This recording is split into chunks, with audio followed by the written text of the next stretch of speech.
will be changing my shirt. Okay, I'm going to. For yours. I'm going to because I like it. Okay. Oh, it's going. Yeah, it's been going for like a minute. Oh, sweet. Do you want to go first? Do you want to go second? Whatever. I don't care. Well, I'll go first. Okay. Does it matter? Well, I'll probably put yours up first. I don't care who goes first. Because that'll be the pattern is yours. So I'll edit yours first, but I'll do mine first. Okay. So, Hi, welcome back. my name is Kelly. And I'm Cardi. We are those history twins. If you don't know, we are semi-qualified to speak on history because Not overqualified. I'm just kidding. we're qualified in certain areas. We both have master's degrees in history, so we're qualified to talk about this. We try to provide sources, whatever, In the link or the description. Anyways, that's all I got. Okay. Let's get started. Any housekeeping before we start?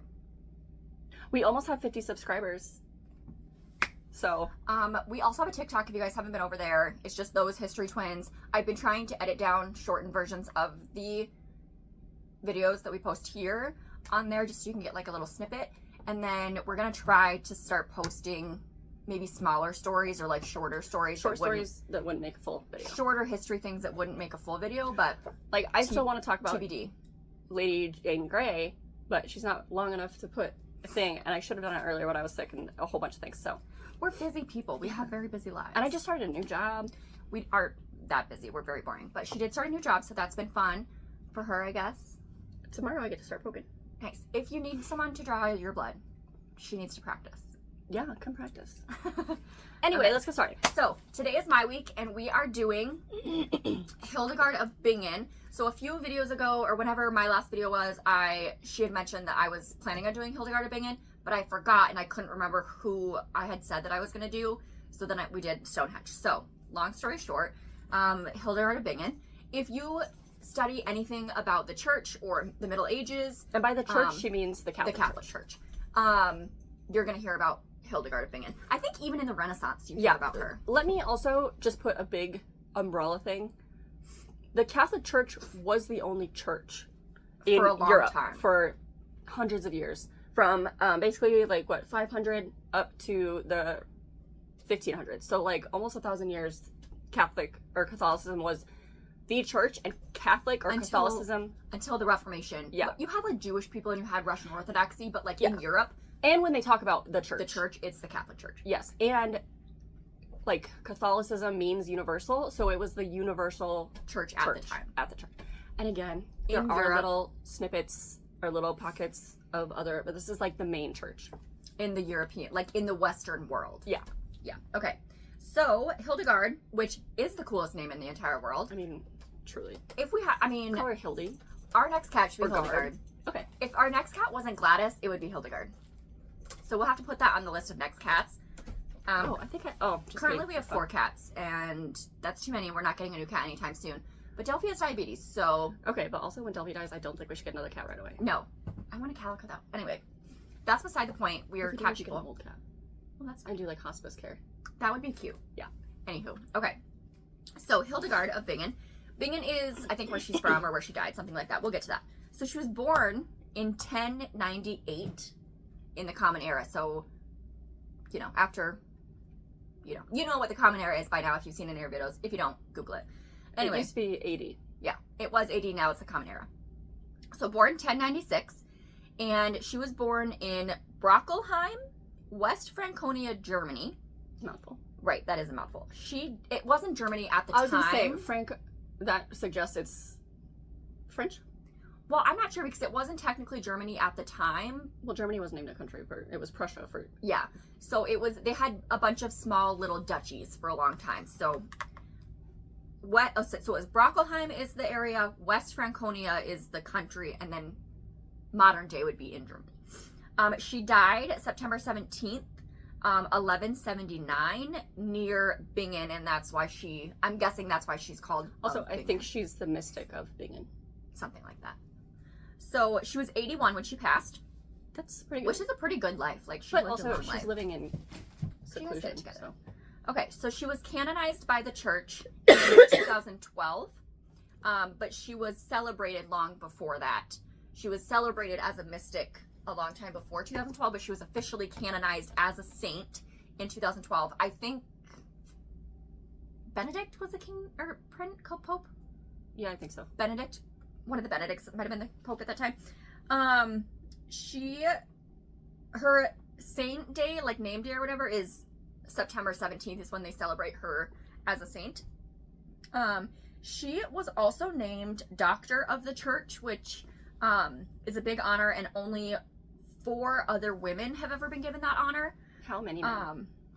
Many men, but only 4 women have been given the honor of Doctor of the Church. She is the patron saint to musicians and writers. She basically is well known for music, and she wrote a lot.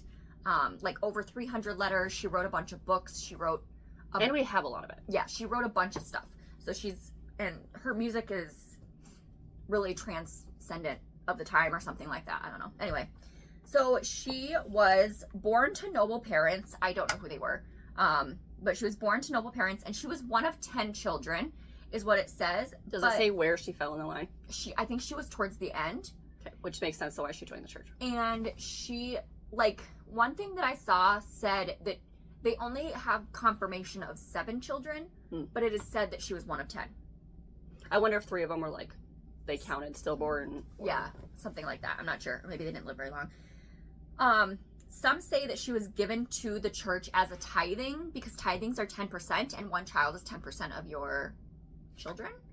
So, also, that's not unheard of. Yeah, kids went to go live at the church. Third sons would become priests. They went to the church.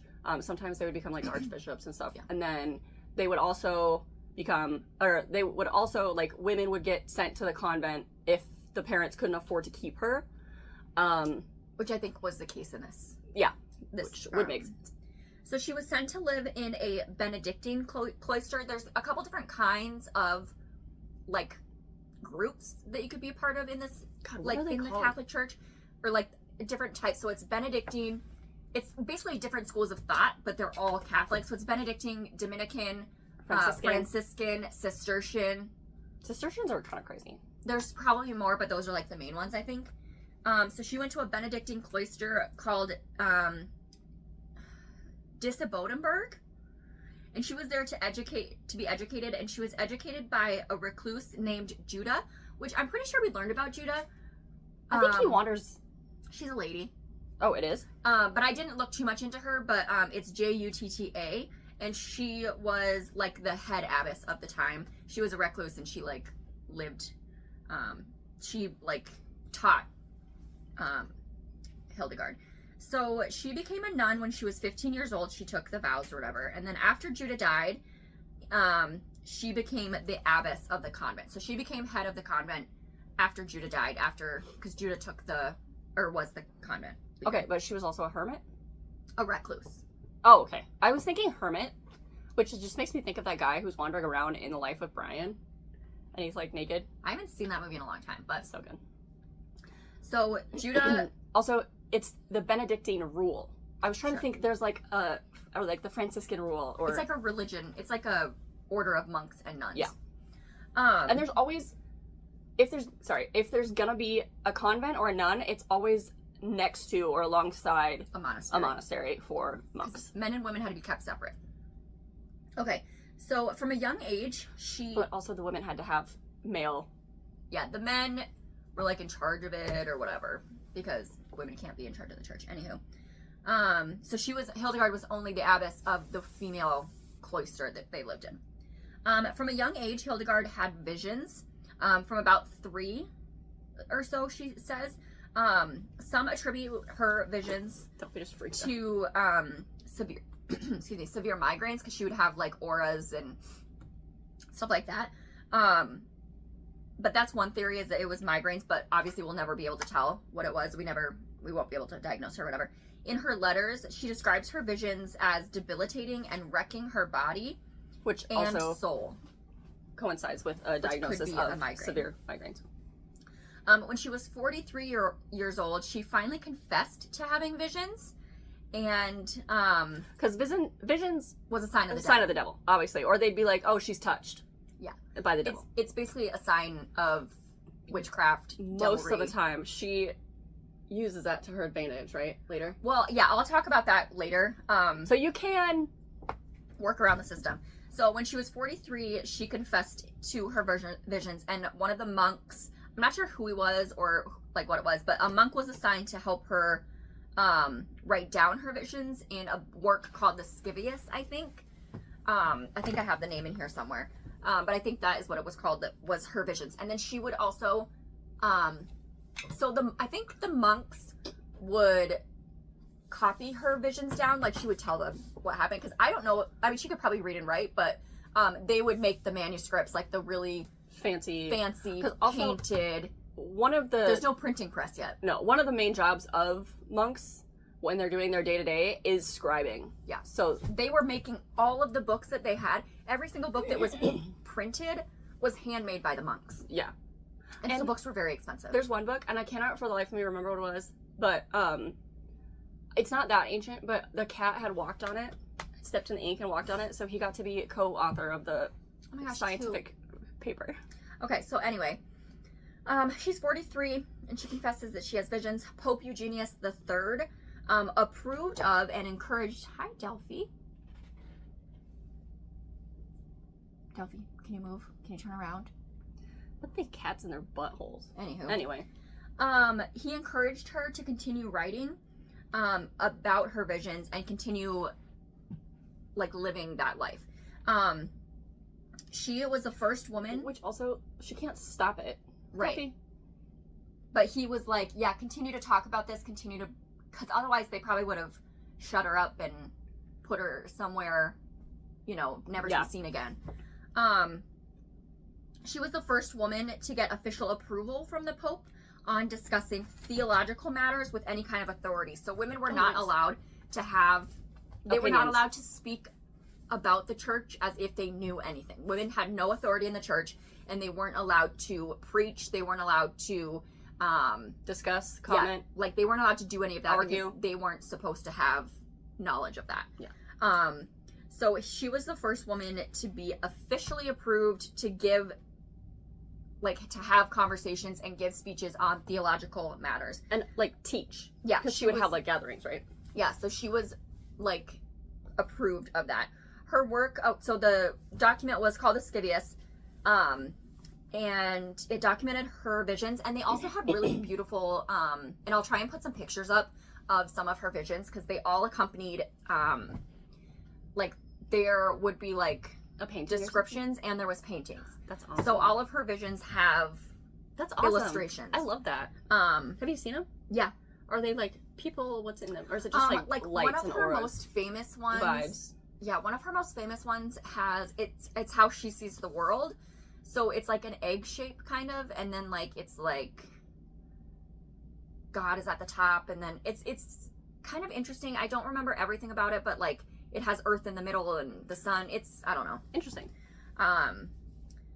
So in 1147, she left the Dissenbodenberg monastery, and she created a new convent with several other nuns near Rupertsberg, which I think is closer to Bingen. And I think they actually had to create 2 cloisters in that area because there were so many people who started to follow her. Well, I mean, I want to follow her. Right? She's got a gift from God. Right? She's touched by an angel. So Hildegard was a very talented poet and composer, and all of her poems, she wrote the lyrics and the music for her poems, and anything that she composed that was musical, she wrote the lyrics and the music. So that also, is she writing it, or does she have a scribe? I'm very curious now. Right. She collected 77 such works, poems and religious texts and things like that. Or maybe she had 77 music, compositions that she composed, music and stuff. That makes the most sense. And the music at this time, if I'm remembering correctly, musical notation was relatively new. So before this, they had no way of writing down music. It was just kind of by ear, because they didn't have musical notation. They didn't have this is a B, this is an A. Yeah, they didn't have half notes. They didn't have any of that kind of stuff. They didn't have sheet music at the time. So this was, I think sheet musical notation was just kind of becoming a thing. And I guess her music, I don't really understand a ton of musical theory. I don't read music or play musical instruments. Theory. Don't remember any of it. Took a class on it, but it was, which I think we learned about her in the class too. We did. I literally do not remember anything about it except for Gregorian chants. Yes. Which her music is kind of like that, but apparently it's like her music was revolutionary or whatever. So she wrote, so along with her musical poems, she wrote works on medicine and natural history.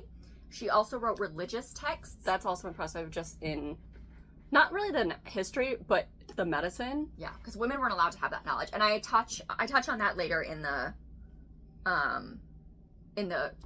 my notes here. Yeah, if she wasn't already impressive, like, all of that alone, if she just had been writing and talking, or like, just that sentence alone is already like, mind-blowing. She wrote many works on medicine and natural history. She also wrote religious texts, which she had the approval from the Pope to do that. Dude, was it still Pope Eugenius? I think so. Okay.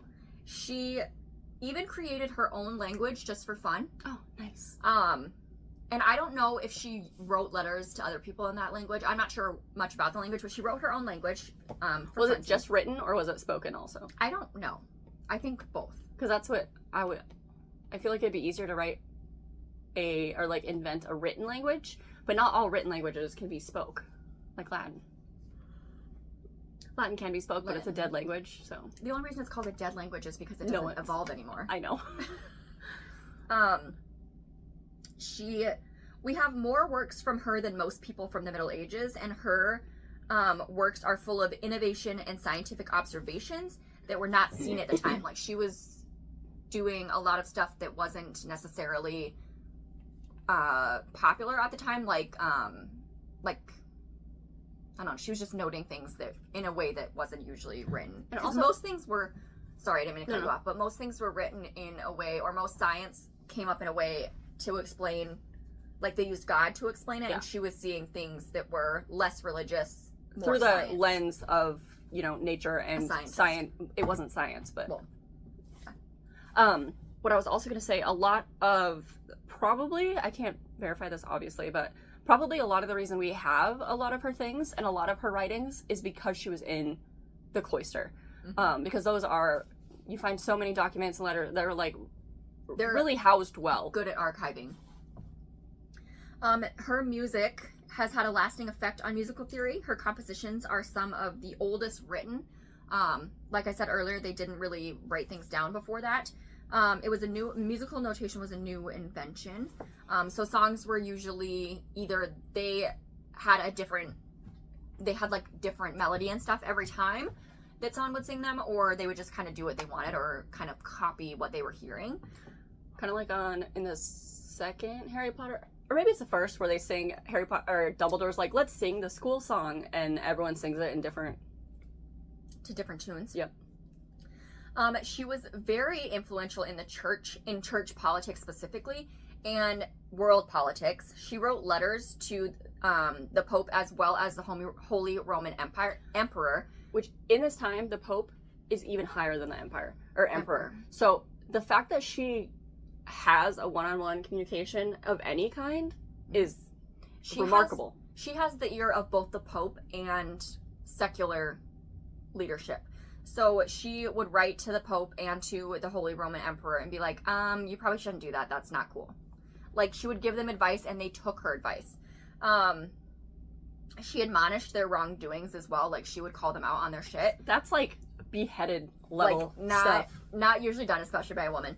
She also traveled extensively. She spoke to crowds and offered advice to other people.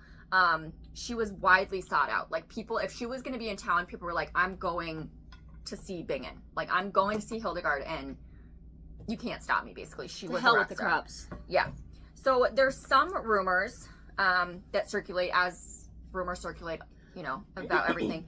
Some rumors circulate that Hildegard had a sapphic relationship with another nun at the convent called Ricardus, and people think that because they were very, very close. And sapphic, if you don't know, is kind of like a lesbian relationship. However, it can't be proven one way or the other, and some people but some people always speculate about things like this. Yeah, anytime a woman's not married, obviously she's a lesbian. Right. There are, I mean, she was married to God, but I know. There are some. Did she take vows?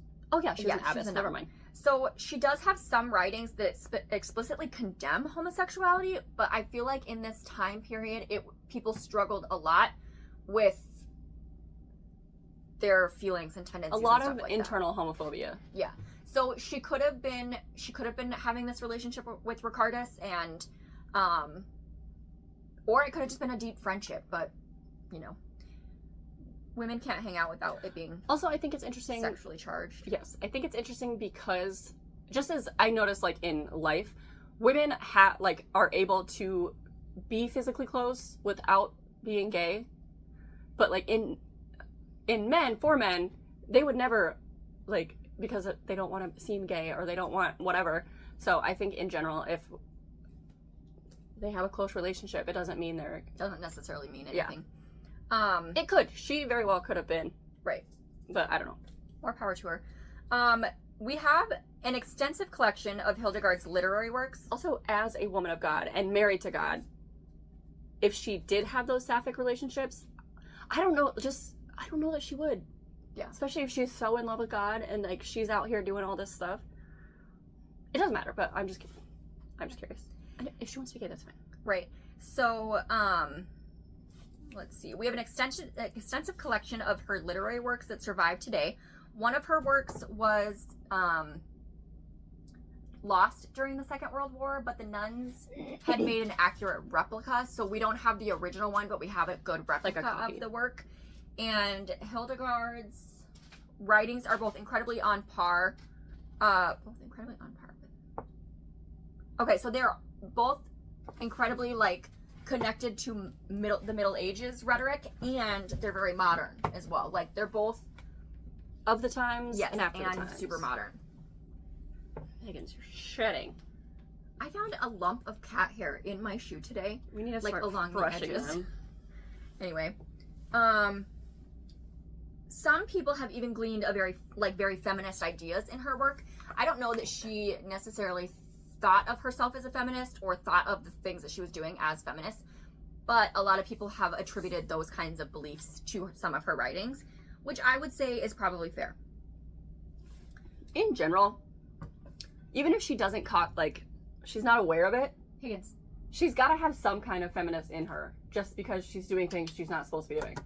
She's doing things that are men's. Yeah. Could you get a grip on reality, please? Could you sit down? Thank you. These cats, man. She's the first woman mystic of the West that we have a record of. So we keep saying mystic, but mystic just basically means that she had visions and she foretold things. And that's pretty much it. She had visions of the future. Because I'm wondering if it relates back to the mystery cults. Do a definition of that. Most mystics were men, just because men take everything. If a woman's talking about something, obviously she's touched by the devil and she's crazy or a witch. Right. Mystics were people who had a divine connection to God and would speak to God, and God would speak through them. So I basically just gave that definition. I know. Should have just read my notes a little bit further. She always does that. I don't know what I wrote. I wrote this like a week ago. Okay. So God would speak through her, and that is why, because she was a mystic and because she had that connection to God, that's why the Pope and all of these men believed her and took her word as God's. The Greek, word is, I'm not going to even pretend to say it, but, which means initiated into mysteries, because a lot of Catholicism in general started out as a mystery cult. Mm-hmm. Not in Greek, it was in Rome, but, Greek and Rome, they were all woven in. So it's a mystic, or like a mystery cult, which makes sense that this would be initiated into the mysteries cult, kind of like, I would relate it to the prophets, or prophetess, what are those, of Delphi? Oracle of Delphi. I think those are kind of the same thing. I just watched I fell asleep, but I watched a thing on Forbidden Histories called Oracles of the Dead, which I might do a TikTok about because it was kind of interesting, but not interesting enough to have a whole video about. Anyway, she Hildegard, yeah, all of her, like, her speaking through, or for God was through her visions. Hildegard was hesitant to call her, or to tell people of her visions, because women were not allowed to preach in the church, and most women who spoke with authority about religion were deemed witches or hysterical. Another thing that I have a question about, because I just looked up the definition of oracles versus mystics. She's not predicting anything, is she? Mm-hmm. Okay. I don't think so. So oracles predict. I think she just spreads messages. She just spreads messages. Okay. So she was hesitant to call herself, or to like tell people of her visions, because she didn't want to be persecuted, because women who spoke about these things were considered witches, or they were deemed hysterical. You literally just copied yourself. You said that a minute ago. I know. I'm reiterating. I'll cut it out if it looks bad. It was just word for word, and so it freaked me out. Okay. She often spoke about how she was just a silly little woman, and she often referenced things like, oh, well, women are the weaker sex, so don't take me at my word, but this is what God says. Like, she would kind of downplay her importance, or downplay what she had to say, so that men would believe her more, and so that no one would come back at her and be like, well, you said this, and so but she'd be like, well, I'm just a girl, I don't know. Someone's calling. It's mother. Mother called. People would be like, I'm just a girl, I don't know. Hildegard of Bingen said, but I'm just a girl. Inventing gaslighting. Yeah. So she would often say some of that kind of stuff in her work as a ploy to give her words more divine importance. So she would be like, well, that's not me saying that. I'm just a girl. God is telling me to tell you this. You know what I mean? Women couldn't speak God's word, so God had to be speaking directly through her. So that's kind of what she did she did there. And then she had to be humble, or they would have turned against her. Yes. She can't go out being like, I'm this divine creature, I have this connection with God. Like being braggy. Like, I'm, worship at my feet, because then people would immediately turn against her. That's a surefire way of getting burned at the stake. Yeah, that's how I don't know that they're not burning people at the stake at this time, but beheaded. Right. I don't think they burned most people at the stake. I think most people they really beheaded, didn't. But, yeah, especially in Europe. She had to use... She was very smart. She was a smart lady, and she knew how to play the game. She knew that she had to kind of pull back on a lot of her... She had to pull back a lot of her intelligence, because men are threatened by that. So, but that's Hildegard of Bingen. She was 81 when she passed away, and I am guessing she was interned at the convent near Bingen that she was... It wouldn't make sense for her to be anywhere else. But I also think that she might have traveled around after her death a little bit. Oh, too, yeah. But I'm not sure. That's another thing. She's not a saint yet. She is now, but she wasn't at the time. A lot of the time, saints, people would, or like just important people would go around so people could see them. See her body. And then also, like, oh God, what are they called? They're called relics. Relics, they would take pieces of them, like their bones or their teeth, like their hands. Like, they would take pieces of them and put them in churches. So, like, even today, some Catholic churches will have, especially in Europe, they'll have what are called relics, and it lives under the altar, or like near the altar, and it's a piece of whatever saint. Like, if it was, Saint Joseph, they would have like, oh, that's a piece of Joseph's. That's a finger bone. It's usually not, but and then also there are spots of pilgrimage, so people will go, like, if they really, see the relic. Yeah, they'll go see the relic, which I just think crazy, weird, but whatever, floats your boat. But all kinds of kinds. So that was Hildegard of Bingen. She was a cool lady. She had a lot of, she seemed very smart. She seemed like she knew what was going on, and she knew how to play the game, and she was just a little girl living her holy life. But she was just a silly little girl who couldn't possibly have made this up. God was speaking to her. She wasn't smart enough to come up with these ideas. But yeah, that's Hildegard of Bingen. I always think she's pretty interesting. You can find, they have so many books on her. You can find her in, basically any time period they mention Hildegard of Bingen. We had so many classes in grad school and undergrad where they mentioned Hildegard. So I think she's really cool. I kind of like, she's kind of just a badass, but didn't really know it, and she wasn't allowed to express her badassness. Yeah. So that's another one of the, I feel like we've done quite a few badass ladies on here, so. But honestly, somebody's got to. They're my favorite kind of history. Is We're doing the women. Lord's work. Women's history that gets forgotten is my niche, kind of. So that's all I have today. If you guys want to like and subscribe, follow along, send this to your friends. We're almost at 50, so send this to all of your friends. Go follow us on TikTok. Those History Twins is our tag or handle or whatever it's called. We hope to be getting more active on there and start uploading more kind of off the cuff videos and hopefully stuff like that. But we're very busy. Yeah. So anyway, that's it. That's where we'll be. If you have any questions or anything, leave us a comment. Like and subscribe. Do all the things. And comment, because it's kind of hard finding topics. I'm having a great time finding topics, so I don't know what you're talking about. But. There's too many topics for me to pick is the problem that I'm having. Yeah. I also want to pick things that are like interesting and whatever. So that's it. Anyway, bye.